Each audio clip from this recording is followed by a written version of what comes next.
안녕하세요. 오늘은 디즈니 월드에 대해 알아보겠습니다. 디즈니 월드는 미국 플로리다 주의 중앙에 위치하고 있으며 약 25,000에이커에 달하는 대단지로 이루어져 있습니다. 월트 디즈니가 디즈니랜드를 연 후 더 큰 단지를 조성하고 싶었으나 디즈니랜드의 성공을 본 사람들이 주위의 땅을 매입하면서 월트 디즈니는 다른 곳을 찾아야 했습니다. 자신의 비전을 펼치기 위해서는 더 많은 땅이 필요했고 날씨도 항상 따뜻하여 365일 즐길 수 있는 플로리다로 정하고 디즈니랜드의 실수를 반복하지 않기 위해 익명으로 땅을 매입했습니다. 서울 면적의 약 6분의 1에 달하는 이 거대한 단지를 디즈니 버블이라고도 부르는데요. 공항에서 내리는 순간부터 고개만 돌리면 디즈니 캐릭터가 보이는 이런 마법 같은 휴가를 많은 사람들이 즐기는 것 같습니다. 특히 디즈니 리조트에 묵으시면 여행 동안은 완전한 디즈니의 세계에서 지내시게 됩니다. 디즈니 월드는 매직 킹덤, 할리우드 스튜디오, 앱콧 그리고 애니멀 킹덤으로 이루어진 메인 테마파크 4개와 타이푼 라군과 블리저드 비치인 2개의 워터파크로 이루어져 있습니다. 매직 킹덤은 미국 캘리포니아에 있는 디즈니랜드의 더 큰 버전이라고 생각하시면 되는데요. 디즈니월드 파크 중 가장 처음으로 만들어졌으며 디즈니월드의 대표적인 파크입니다. 할리우드 스튜디오는 원래는 디즈니 MGM 스튜디오로 시작했으며 주로 영화와 텔레비전을 테마로 할리우드의 황금 세대를 재현해 놓았습니다. 2008년 이름을 할리우드 스튜디오로 바꾸면서 디즈니 영화 위주의 랜드들이 생겨났고 지금은 토이스토리와 스타워즈랜드의 인기로 인기파크로 급부상하고 있습니다. 앱콧은 월트 디즈니가 디즈니월드를 만들고 싶었던 이유이기도 한데요. 미래 도시를 상상하며 더 나은 미래를 위한 실험을 주제로 하고 있습니다. 또한 월드 쇼케이스는 세계 나라들의 문화를 체험할 수 있는 곳이기도 합니다.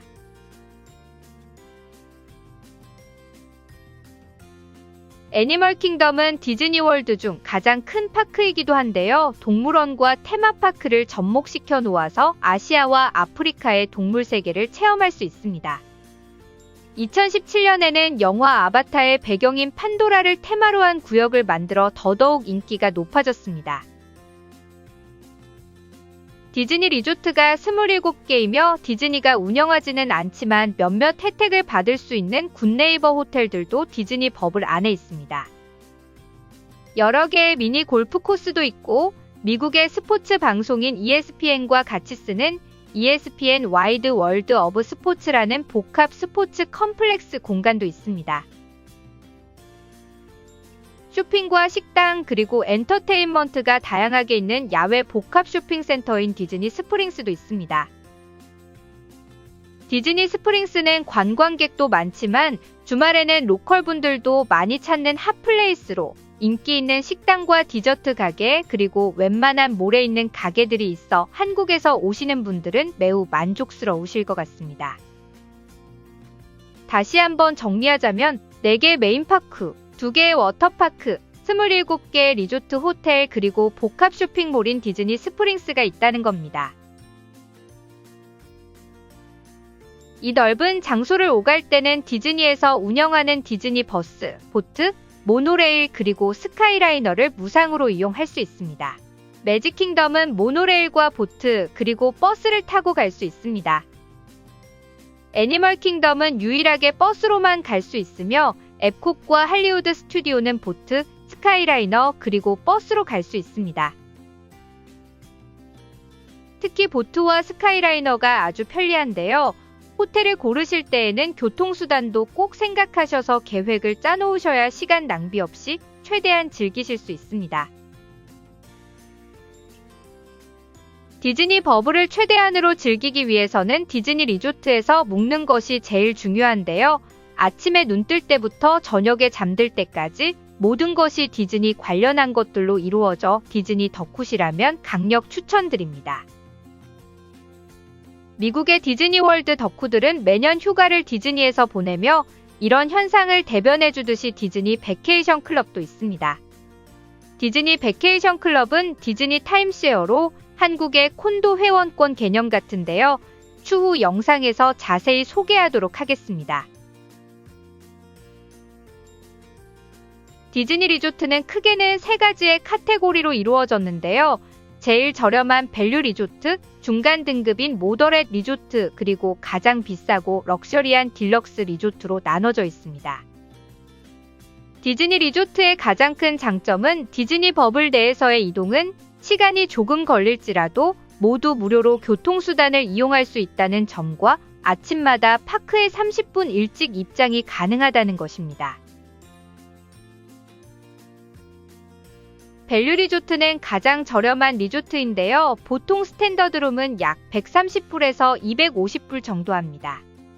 이 호텔들은 보통 바깥에서 안으로 들어가는 형태의 방들이 많으며 호텔마다 테마들이 다양하고 아주 큰 디즈니 조형물들이 있어 어린아이들과 함께하는 여행으로는 가장 선호하는 리조트들입니다. 모더렛 리조트는 중간 가격의 리조트인데요. 부대시설이 밸류 리조트보다 조금 더 많고 선택할 수 있는 레스토랑들도 더 많습니다. 모더렛 리조트의 스탠더드룸 가격은 약 300불에서 400불 정도 합니다. 마지막으로 딜럭스 리조트는 디즈니에서의 가장 럭셔리하고 접근성도 제일 좋은 리조트들인데요. 그만큼 가격도 비싸겠죠? 보통의 스탠더드 룸의 가격은 500불에서 1000불도 넘게 올라갈 수 있는데요. 이 리조트들은 디즈니 베케이션 클럽 방들도 함께 있어 콘도처럼 방이 3개까지 있을 수 있으니 가격은 천차만별입니다. 딜럭스 리조트는 많은 부대시설과 레스토랑이 있으며 가장 큰 혜택은 몇몇 저녁들에는 익스텐디드 이브닝이 있어 파크가 폐장한 후 약 2시간 동안 딜럭스 호텔 게스트들만 파크를 즐길 수 있는 혜택이 있습니다. 호텔들을 구별할 때는 가격대로도 나누기도 하지만 로케이션과 교통수단으로도 구별을 합니다. 예를 들어 모노레일이 통과하는 매직킹덤 근처에 있는 리조트인 그랜드 플로리디언, 폴리니시안, 그리고 컨템포레리 리조트는 모노레일 리조트로 불리기도 합니다. 디즈니는 다양하고 맛있는 레스토랑들이 많은 것으로도 유명한데요. 인기 있는 레스토랑들은 예약이 필수이기 때문에 미리미리 계획을 짜셔야 합니다. 테마파크와 놀이공원들은 맛없는 음식의 값도 부풀려져서 항상 기피하였던 것 같은데요. 디즈니는 조금 다릅니다. 물론 가격은 착하다고는 할 수 없지만 팬데믹 이후로 미국의 외식 물가가 엄청 상승을 해서 디즈니 레스토랑들의 가격은 나쁘지 않다고 생각될 정도입니다. 음식을 파는 식당들은 약 4가지 카테고리로 나눠져 있는데요. 간단한 스낵을 파는 곳과 직접 주문을 하고 음식을 받아오는 퀵서비스 레스토랑, 서버가 있는 테이블 서비스 레스토랑, 그리고 마지막으로 가장 럭셔리한 시그니처 다이닝이 있습니다. 스낵은 말 그대로 간단한 스낵과 디저트, 그리고 음료수와 주류를 파는 스탠드입니다. 물론 디즈니의 아이콘 같은 추러스나 미키 모양의 아이스크림바, 프레즐도 있지만 한정판인 특별한 스낵들도 많습니다. 퀵서비스 다이닝은 패스트푸드나 마찬가지인데요.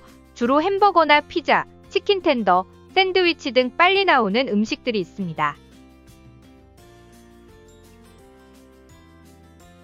테이블 서비스는 레스토랑에 앉아서 서버에게 주문을 하고 느긋하게 식사하는 다이닝으로 예약은 필수이며 만약 파크 안에 있는 레스토랑을 선택하셨다면 시원한 에어컨과 함께 쉴 수 있는 시간이 됩니다.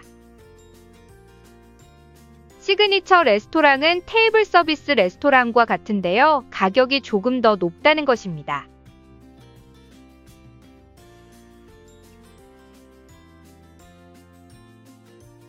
이중 단연 디즈니 다이닝의 꽃은 캐릭터와 함께하는 캐릭터 다이닝인데요. 레스토랑마다 테마에 맞게 각기 다른 캐릭터 그리고 다른 커스튬을 선보여서 보기 드문 캐릭터들을 만나볼 수 있는 좋은 기회이기도 합니다.